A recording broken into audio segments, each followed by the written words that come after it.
Hello student, स्वागत है आपका हमारे यूट्यूब चैनल शिक्षा की पाठशाला में।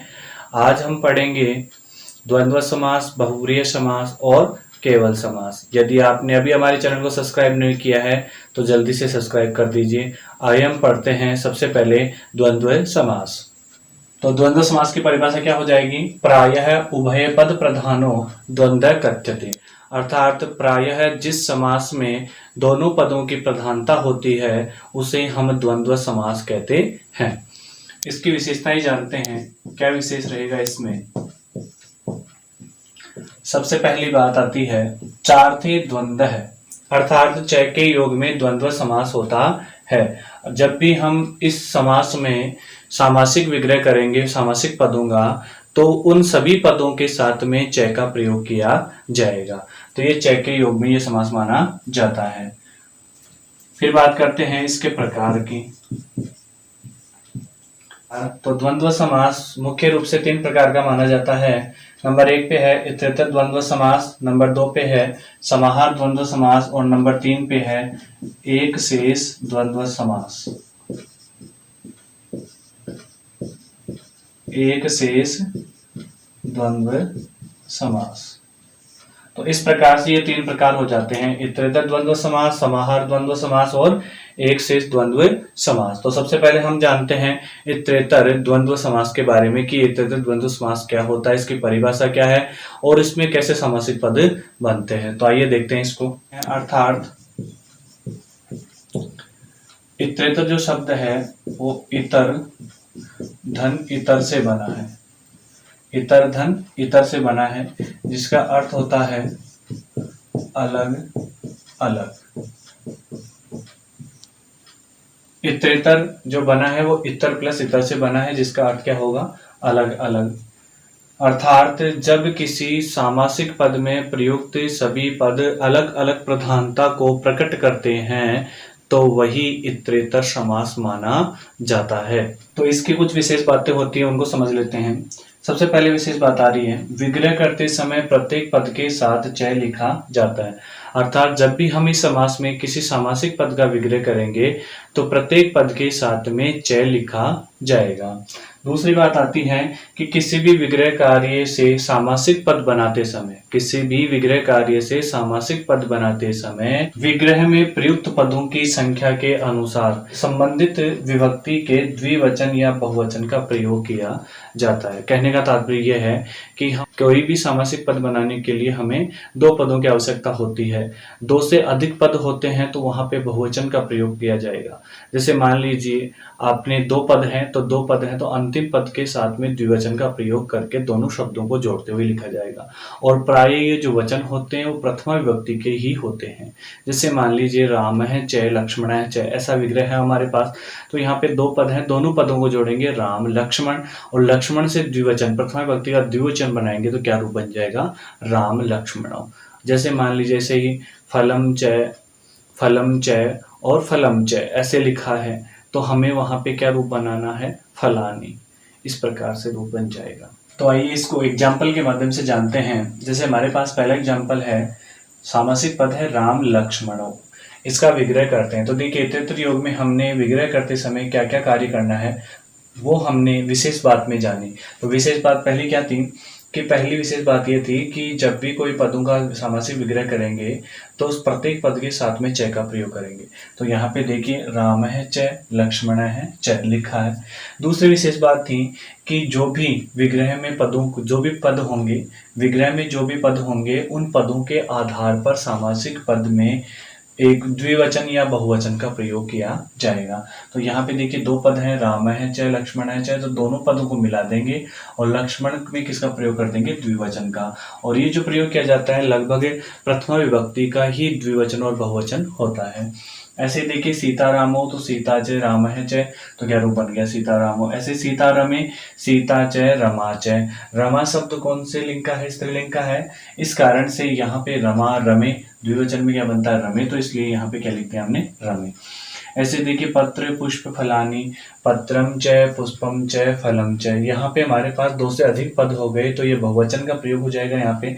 तो देखिए जो यहाँ पे अंतिम शब्द सारे शब्द आ रहे हैं सभी के सभी नपुंसकलिंग के शब्द हैं, और ये देखिए फलम जो आ रहा है उसका हम बहुवचन बना के लिख देंगे तो क्या बनेगा, पत्र पुष्प फलानी। तो इस प्रकार से ये इतरेतर योग के प्रयोग कर दिए जाते हैं।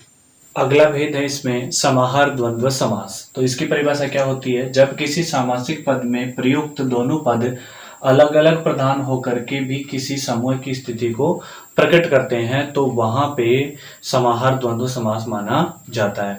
यानी दोनों पद अलग अलग प्रधान होंगे फिर भी वो एक समूह की स्थिति को प्रकट करेंगे तो वहां पे स्थिति समाहार द्वंद्व समास की मानी जाएगी।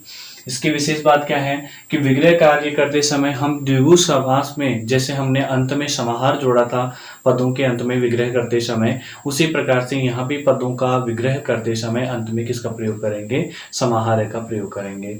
दूसरी बात, द्विगु समास में बनने वाले शब्द सदैव नपुंसकलिंग एकवचन में बनते हैं, वैसे ही समाहार द्वंद्व समास में बनने वाले शब्द भी अर्थात सामासिक पद भी नपुंसकलिंग एकवचन में ही बनेंगे।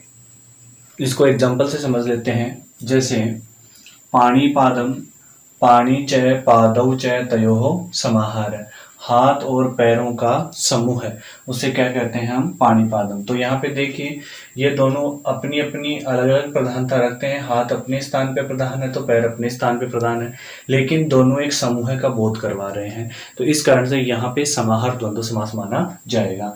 ऐसे ही देखिए संज्ञा परिभाषम, तो संज्ञा च परिभाषा च तयोः समाहार है, संज्ञा और परिभाषा दोनों अलग अलग पद हैं, दोनों की प्रधानता है लेकिन दोनों समूह का बोध करवा रहे हैं, इस कारण से यहाँ पे समाहार द्वंद्व समास हो जाएगा।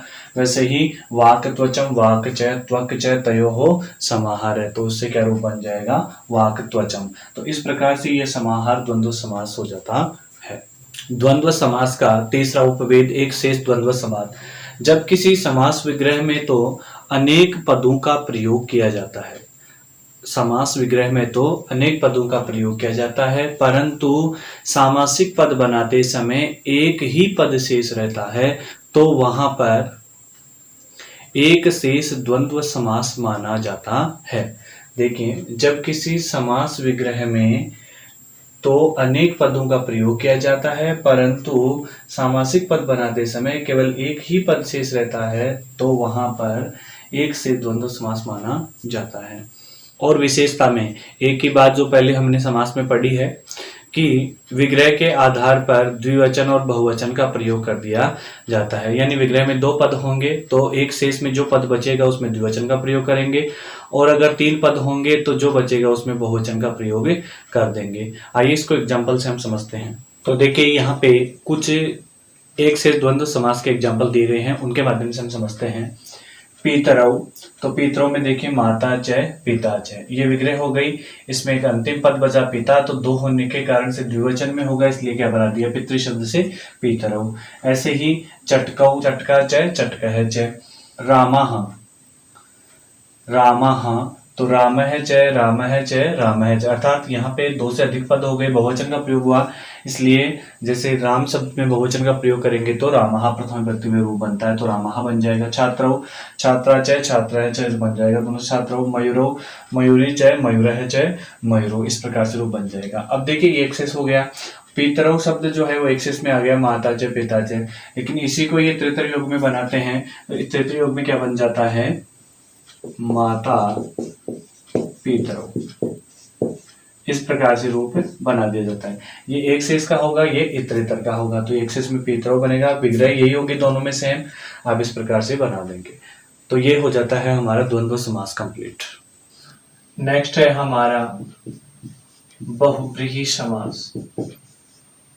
बहुव्रीहि समास परिभाषा जान लेते हैं इसकी कि बहुव्रीहि समास किसे कहते हैं कि प्रायः अन्य पदार्थ प्रधानो बहुव्रीहि कथ्यते, अर्थात हम कह सकते हैं कि जिस समास में सामासिक पद को छोड़कर अन्य पद की प्रधानता होती है उसे हम बहुव्रीहि समास कहते हैं। अर्थात हमारे पास जो सामासिक पद होंगे उन पदों को छोड़ करके किसी अन्य पद की अगर प्रधानता अगर वहां पे प्रकट होती है तो वहां पे बहुव्रीहि समास माना जाता है। एग्जाम्पल से इसको समझ लेते हैं, जैसे सामासिक पद है हमारे पास वीणा पाणी। वीणा पाणी का विग्रह करते हैं वीणा पाणौ यस्या सा। वीणा है जिसके हाथों में ऐसी वह। तो देखिए यहाँ पे न तो वीणा पद की प्रधानता है और न ही पाणी पद की प्रधानता है। यहाँ पे तीसरे यस्या सा अर्थात जिसके हाथ में ऐसी वह। तो ऐसी वह कौन? माँ सरस्वती। तो तीसरा अर्थ निकल गया सरस्वती। इस कारण से अन्य पद की प्रधानता होने के कारण कौन समास माना जाएगा?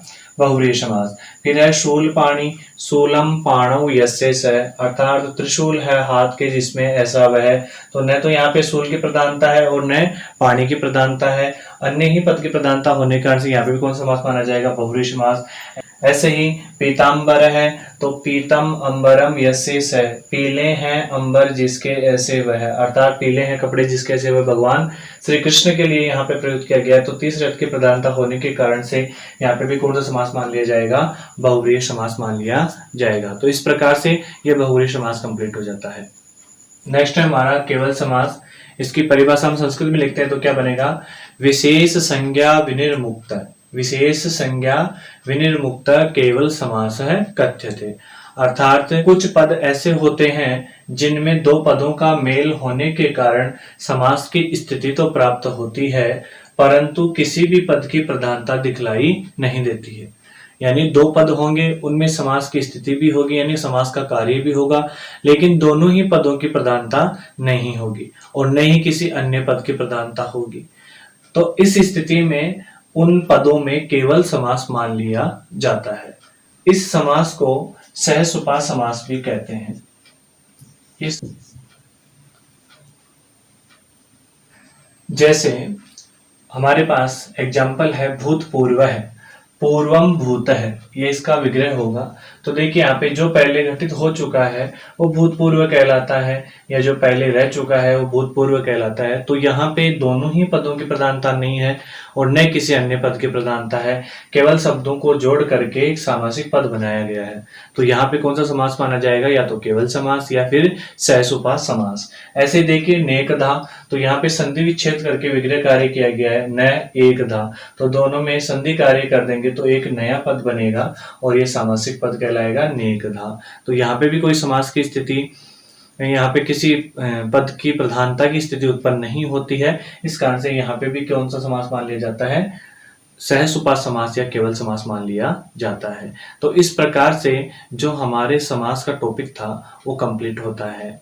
आपको वीडियो अच्छा लगा हो तो लाइक करें, शेयर करें और हमें अपने सुझाव या अपने कोई क्वेश्चन हो तो कमेंट बॉक्स में कमेंट करके जरूर बताएं।